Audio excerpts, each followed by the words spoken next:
آج کی حدیث جو ہے نیکی اور گناہ کی پہچان، نواس بن سمعان رضی اللہ عنہ عن النبی صلی اللہ علیہ وسلم قال البر حسن الخلق، نیکی جو ہے وہ حسن اخلاق ہے، نیک بننا، نیکی کرنا حسن اخلاق ہے۔ یعنی کہ حسن اخلاق کیا ہوتا ہے؟ انسان جو بہترین طریقے سے لوگوں سے معاملات کرے، اللہ سے بھی بہترین معاملہ اور بندوں سے اچھے معاملات کرے، اس کو حسن اخلاق کہتے ہیں۔ والاسم ما حاق فی نفسک، اور گناہ کیا ہے؟ جو کہ انسان کے دل میں کھٹکتا ہے، ٹھیک ہے۔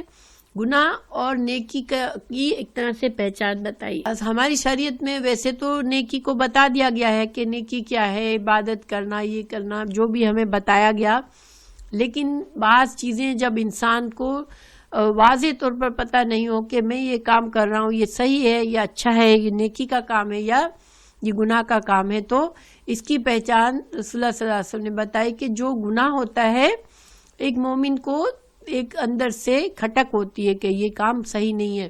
والاسم ما حاق فی نفسک، کہ گناہ وہ ہے جو انسان کے دل میں کھٹکے، وکرہتا، اور تم ناپسند کرو، ان یطلع علیہ الناس، کہ لوگوں کو اس بات کا پتہ چلے۔ یعنی کہ کوئی ایسا کام ہے جو آپ کر تو رہے ہو لیکن آپ کو یہ ہے کہ لوگوں کو نہ معلوم ہو، تو پھر عام طور پر وہ کیا ہوتا ہے؟ وہ گناہ کا کام ہوتا ہے، کیونکہ انسان کو اندر سے پتہ ہوتا ہے کہ یہ کام کوئی اتنا اچھا نہیں ہے، پسندیدہ کام نہیں ہے لوگوں کے نزدیک، تو پھر وہ ایسے کام کو گناہ ہی سمجھے، برا سمجھے۔ ون وابصۃ بن معبد، اب دوسری حدیث ہے وابس بن معبد کی رضی اللہ عنہ قال اتیت رسول اللہ صلی اللہ علیہ وسلم، میں آیا رسول اللہ صلی اللہ علیہ وسلم کے پاس، فقال، تو آپ نے فرمایا، جئتا، تو آیا ہے، تسأل عن البر، کیا تو مجھے میرے پاس اس لیے آیا ہے کہ مجھے بر کے بارے میں سوال کر، یعنی نیکی کے بارے میں؟ قلتو، میں نے کہا، نعم، ہاں۔ قال استفتی قلبک، آپ صلی اللہ علیہ وسلم نے فرمایا تم اپنے دل سے پوچھ لیا کرو کہ نیکی کیا ہے، ٹھیک ہے۔ البر ما اطمأنت الیہ النفس، نیکی وہ ہے جس سے انسان کے اندر، انسان کا دل جو ہے، انسان کو سکون ہوتا ہے، وہ کام کر کے اس کو بے چینی نہیں ہوتی۔ وَاطْمَأَنَّ إِلَيْهِ الْقَلْبُ، اور انسان کے دل کو مطمئن ہوتا ہے، انسان وہ کام کر کے خوشی محسوس کرتا ہے، اطمینان اور سکون محسوس کرتا ہے، تو وہ پھر نیکی کا کام ہے۔ والاسم، اور گناہ، ما حاق فی نفسی، اور گناہ اس کے مقابلے میں وہ ہے کہ انسان اندر سے بے چینی محسوس کرتا ہے، وتردد، اس سے دل میں ایک بے چینی ہوتی ہے، کھٹکا ہوتا ہے، وتردد فی الصدر، اور سینے میں جیسے ایک تردد ہوتا ہے، یہ کرنا چاہیے نہیں کرنا چاہیے، ٹھیک ہے۔ وَإِنْ اِفْتَاكَ النَّاسُ وَأَفْتَوْكَ، اگر چاہ تو لوگوں سے فتویٰ طلب کر اور لوگ تجھے اس کے بارے میں فتویٰ دے دے۔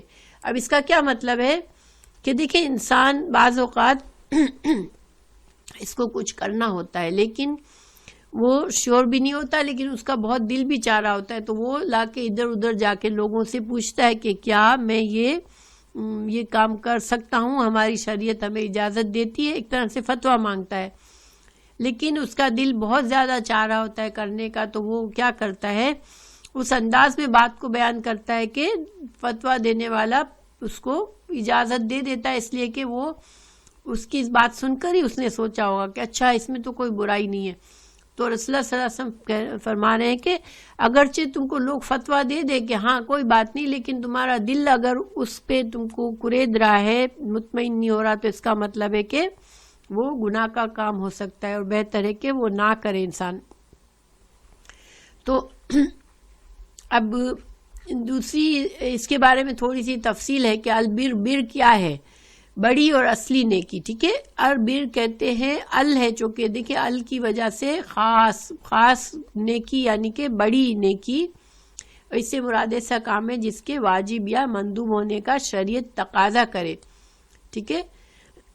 یعنی ہماری شریعت جو ہے وہ ہمیں نیکی کا حکم دیتی ہے اور برائی سے روکتی ہے. تو البرو شروع میں جب کہا گیا نا کہ البرو بڑی نیکی یہ ہے کہ انسان اپنا اخلاق درست کرے، حسن خلق، اچھا اخلاق کرے. تو یہ ہم کو ایک مثال دی گئی کہ سب سے بڑی نیکی یہ ہے کہ انسان اپنا اخلاق بہترین کر کے رہے، لوگوں سے کسی کو اس کی ذات سے تکلیف نہ پہنچے، لوگوں سے خندہ پیشانی سے پیش آئے، لوگوں کو تکلیف نہ ایذا رسانی نہ کرے، اور سخاوت اپنے پاس اللہ نے جو نعمتیں دی ہے اس سے دوسروں کو بھی فائدہ پہنچائے، سخاوت کرے. تو یہ خاص بڑی نیکی ہے، ٹھیک ہے، کہ انسان کے اندر اگر یہ چیز ہے تو یہ بہت بڑی خوبی اور بہت بڑی صفت ہے کہ انسان جو ہے وہ حسن اخلاق، کہ اس سے کوئی بھی انسان ملتا ہے تو اچھا فیل کرتا ہے، کسی کو اس سے خرابی نہیں محسوس ہوتی، کسی کا دل تنگ نہیں ہوتا اس سے مل کر، اور ہر انسان اس سے ملنے کے بعد خوش فیل کرتا ہے. تو یہ انسان کا اخلاق اچھا اخلاق ہوتا ہے، اسی لیے ہوتا ہے.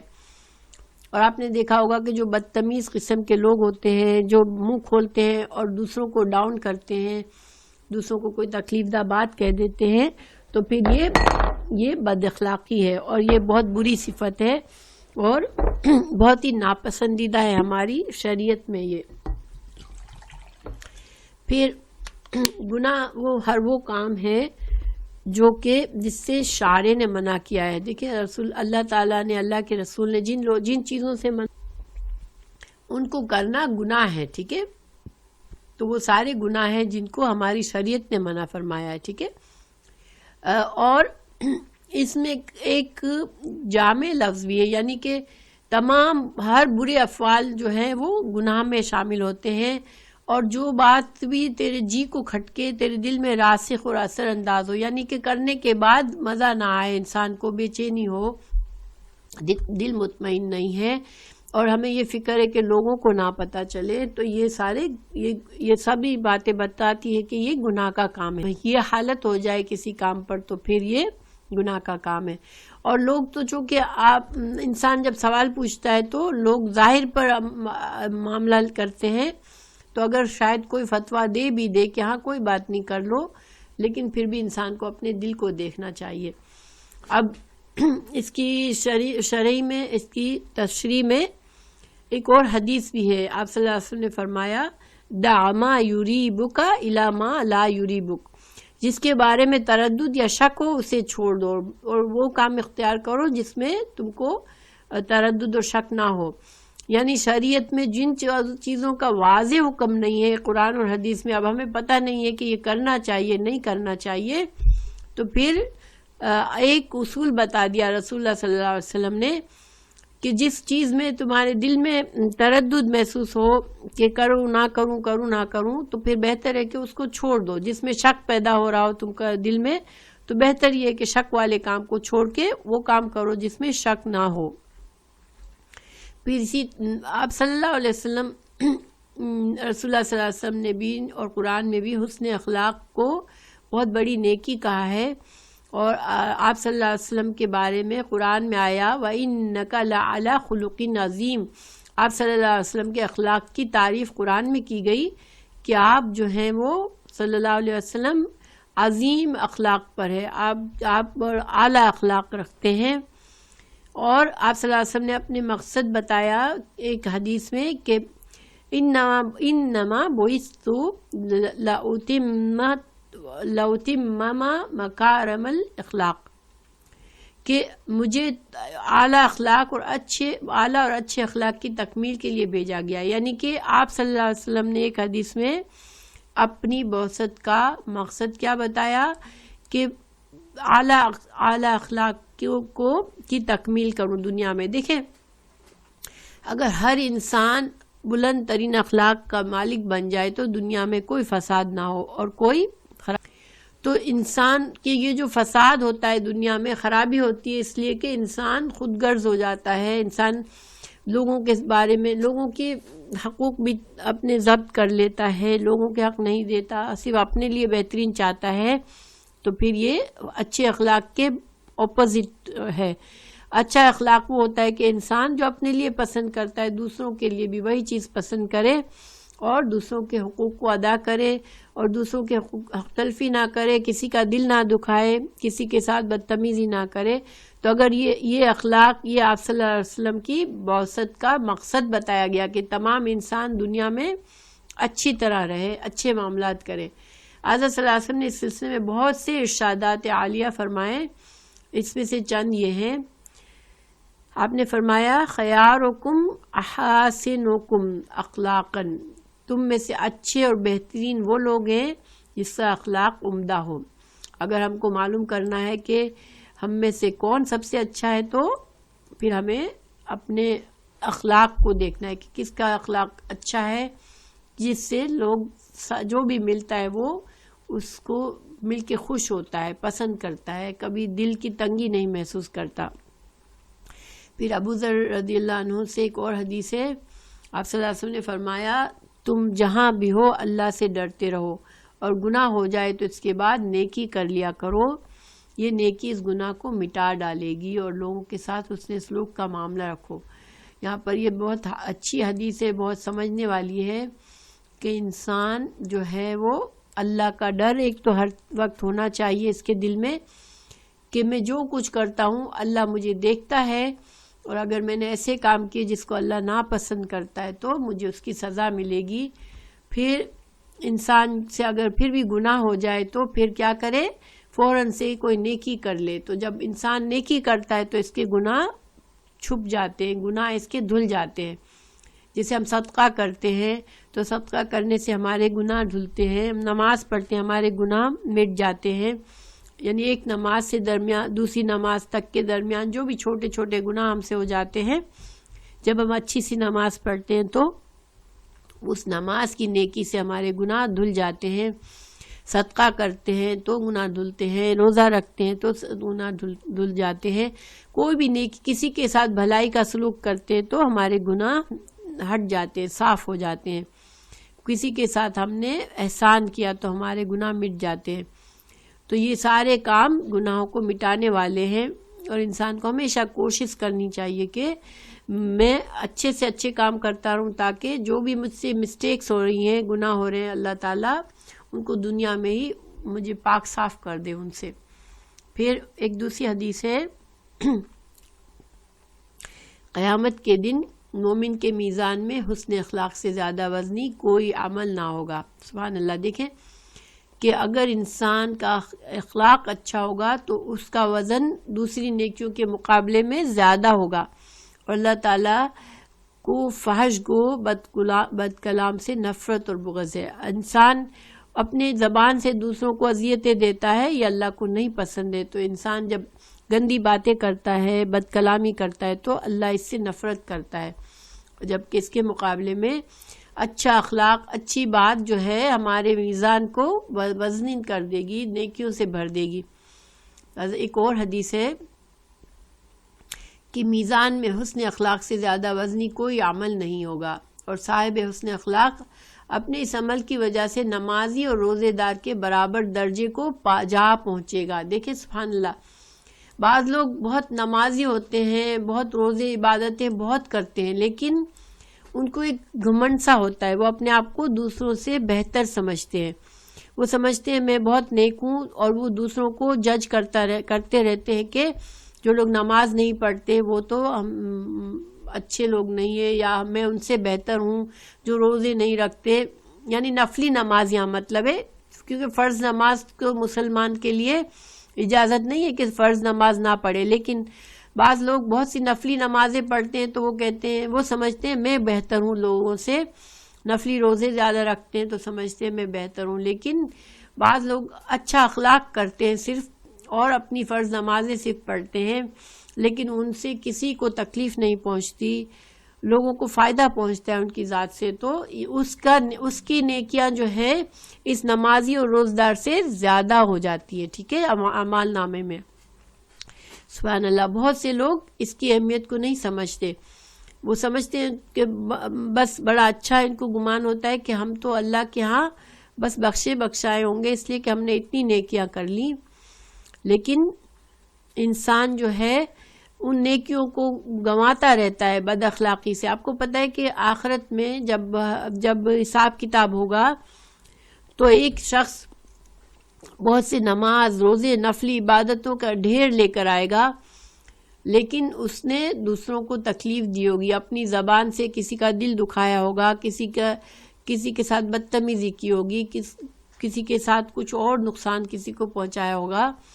تو پھر اس کے نیکیاں ان دوسروں کو دے دی جائیں گی جن کا اس نے دل دکھایا ہوگا یا جس کے ساتھ اس نے برا سلوک کیا ہوگا، جس کا حق مارا ہوگا، ان کو اس کی نیکیاں دے دی جائے گی. اور جب نیکیاں اس کی ختم ہو جائے گی تو دوسروں کے گناہ اس کو دے دیے جائیں گے. اور یہ بہت ہی خطرناک بات ہے کہ انسان دنیا میں اتنے روزے نمازیں کر کے جائے اور بڑا خوش ہو کہ میں تو جنت میں جانے والا ہوں، جبکہ اس کے بد اخلاقی کی وجہ سے اس کے نیکیاں دوسروں کو مل جائیں گی.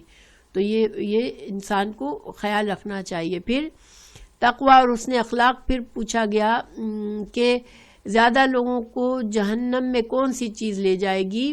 حضرت ابو ہریرہ فرماتے کہ رسول اللہ صلی اللہ علیہ وسلم سے پوچھا گیا زیادہ لوگوں کو کون سی چیز جنت میں لے جائے گی. آپ نے فرمایا تقوی، اللہ کا تقوی اور حسن اخلاق. پھر پوچھا گیا زیادہ لوگوں کو جہنم میں کون سی چیز لے جائے گی، تو آپ نے فرمایا انسان کا منہ یعنی کہ زبان اور شرمگاہ. تو کیوں کہ زبان کے ذریعے انسان لوگوں کے دل دکھا دیتا ہے، ایسی بات کر دیتا ہے کہ وہ بہت ہی گھٹیا بات ہو جاتی ہے، لوگوں کو بہت دکھ پہنچاتا ہے، تو وہ خود گنہگار ہوتا ہے بد زبانی کر کے. اور شرمگاہ کیوں؟ اس لیے کہ انسان اپنی خواہشات کی وجہ سے گناہ کے کام کر جاتا ہے، جنسی خواہش کو پوری کرنے کے لیے حرام طریقے اپناتا ہے. تو یہ دو ایسی چیزیں ہیں انسان کے جسم میں، ایک اس کی زبان اور ایک اس کی شرمگاہ، جس کے ذریعے سے وہ بہت سے گناہ کر بیٹھتا ہے اور جہنم میں زیادہ سے زیادہ لوگ ان دو چیزوں کی وجہ سے جائیں گے. پھر رسول اللہ صلی اللہ علیہ وسلم جو ہیں وہ سب سے بڑھ کر عمدہ اور بہترین اخلاق کے مالک تھے. یہ حضرت جابر رضی اللہ عنہ سے مروی ہے کہ رسول اللہ صلی اللہ علیہ وسلم نے فرمایا بے شک قیامت کے دن تم سب کی نسبت میرے قریب اور میرا محبوب وہ شخص ہوگا جس کا اخلاق سب سے بہتر ہوگا. سبحان اللہ. اگر انسان بہترین اخلاق کا ہوگا تو اس کو کس کی کمپنی ملے گی، کس کی قربت ملے گی؟ رسول اللہ صلی اللہ علیہ وسلم کی. اس لیے کہ آپ صلی اللہ علیہ وسلم کی قربت ان لوگوں کو ملے گی جو بہترین اخلاق کے ہوں گے، اور سب سے قریب ترین وہ ہوں گے جن کا بہترین اخلاق ہوگا. تو انسان کو اس کے بڑے فائدے ہیں. انسان کو اپنے عمل پر دیکھنا چاہیے کہ میں لوگوں سے کیسے معاملہ کرتا ہوں. اس کے بعد آپ نے گناہ کی وضاحت فرمائی کہ جو کام کرتے وقت دل میں کھٹکتا ہے، تردد ہو، انسان کی کوشش ہو کہ لوگوں کو اس کا پتہ نہ چل جائے تو وہ گناہ ہے، خواہ لوگ اس کے جواز کا فتویٰ ہی کیوں نہ دے. اس کا واضح مفہوم یہ ہے کہ ابتدائی طور پر کوئی کام کرتے ہوئے کھٹکا ہو، کیونکہ دیکھیں یہاں پر یہ اہم پوائنٹ ہے کہ ہر انسان کا دل اس کو روکتا نہیں ہے گناہ سے. کیوں؟ اس لیے کہ آپ کو پتہ ہے کہ جب ہم گناہ کے عادی ہو جاتا ہے کوئی انسان تو پھر اس کا دل کیا ہو جاتا ہے؟ جب انسان مسلسل بار بار گناہ کرتے سے دل جو ہے وہ سیاہ ہو جاتا ہے، اور جس کا دل سخت ہو گیا، جس کا دل کالا ہو گیا، وہ دل اس کو بتاتا نہیں ہے کہ تم گناہ کر رہے ہو. کون سا دل ہم کو بتاتا ہے؟ جو صاف ستھرا سالم ہو، صحت مند دل. اور صحت مند دل وہ ہوتا ہے جو کہ گناہوں سے پاک ہو، جس پر گناہوں کے دبے نہ لگے ہوئے ہو. تو ہمیں دوسرا مطلب یہاں پر یہ ہے کہ ہمیں اپنے دل کی فکر کرنی چاہیے، اور ہم گناہ اگر ہو جائے تو فوراً توبہ کرنی چاہیے. اور ہمیں اپنی دل جب ہمیں روکے کسی کام سے، ہمیں کھٹکا لگے تو ہمیں اس کام سے رک جانا چاہیے، تاکہ ہمارا دل صاف ستھرا ایک آئینے کی طرح رہے، جو ہماری حفاظت کرے، ہمیں ہر غلط کام پر ٹوک دے۔ اہل ایمان میں سب سے کامل ایمان والا وہ ہے جس کا اخلاق سب سے عمدہ ہو۔ اگر ہمیں اپنا ایمان کامل کرنا ہے تو ہمیں اپنا اخلاق بھی درست کرنا ہے، اس لیے کہ بد اخلاق انسان کامل مومن نہیں بن سکتا۔ اور پھر حضرت عائشہ سے ہے کہ رسول اللہ صلی اللہ علیہ وسلم نے فرمایا بے شک ایک مومن ایک اپنے عمدہ اخلاق کی بدولت روزہ دار اور تہجد گزار کے درجے کو پا لیتا ہے۔ دیکھیں ایک انسان نفلی روزے کثرت سے نہیں کرتا اور تہجد نہیں پڑھتا، لیکن بہترین عمدہ اخلاق کرتا ہے تو اس کا درجہ بڑھ جاتا ہے۔ پھر قیامت کے روز میزان میں سب سے وزنی چیز اعلیٰ اخلاق ہوگا، اور بندے کی میزان میں حسن اخلاق سے زیادہ وزنی کوئی عمل نہ ہوگا۔ پھر آپ صلی اللہ علیہ وسلم نے فرمایا کیا میں تمہیں ایسا شخص نہ بتاؤں جو اللہ تعالیٰ کو سب سے زیادہ محبوب ہے اور وہ قیامت کو میرے سب سے زیادہ قریب ہوگا؟ صحابہ نے فرمایا ضرور بیان فرمایا۔ آپ نے فرمایا جس کا اخلاق سب سے عمدہ ہوگا۔ سبحان اللہ۔ دیکھیں اللہ سبحانہ تعالیٰ کی محبت، محبوب ترین شخصیت کون ہوتی ہے؟ جس کا اخلاق اچھا ہوتا ہے۔ تو اگر ہمیں اللہ کی محبت چاہیے تو ہمیں اپنے آپ پر غور کرنا ہے، ہمارا اخلاق کو درست کرنا ہے۔ پھر آپ صلی اللہ علیہ وسلم یہ دعا کثرت سے مانگتے تھے، اللہم کما حسنت خلقی فحسن خلقی، یا اللہ تو نے میری صورت خوبصورت بنائی ہے ویسے ہی میرے اخلاق کو عمدہ کر دے۔ اور یہ ہم جب بھی آئینہ دیکھیں انشاءاللہ اگر ہم اس عادت ڈال لیں کہ فوراً سے ہم یہ دعا مانگا کریں، اللہم کما حسنتا، اے اللہ جیسے تو نے مجھے خوبصورت بنایا ہے، خلقی میری خلقت میں، میری بناوٹ میں، فحسن خلقی تو اسی طرح تو میرے اخلاق کو بھی بہترین بنا دے۔ سبحان اللہ، امین یا رب العالمین۔ اور پھر یا اللہ حضرت انس سے ہے نواس بن سمان سے، البر حسن الخلق، یعنی نیکی عمدہ اخلاق ہی کا نام ہے۔ اگر اخلاق اچھا ہے تو اس کا مطلب ہے انسان نیک ہی ہے۔ تو سبحان اللہ، اللہ تعالی ہم سب کو بہترین اخلاق نصیب کرے، اللہ تعالی ہم سب کو اپنی محبت نصیب کرے، اللہ تعالی ہم سے محبت کر لے اور ہمیں رسول اللہ صلی اللہ علیہ وسلم کی قربت حاصل ہو انشاءاللہ، آمین۔ تو ہماری کلاس مکمل ہوئی۔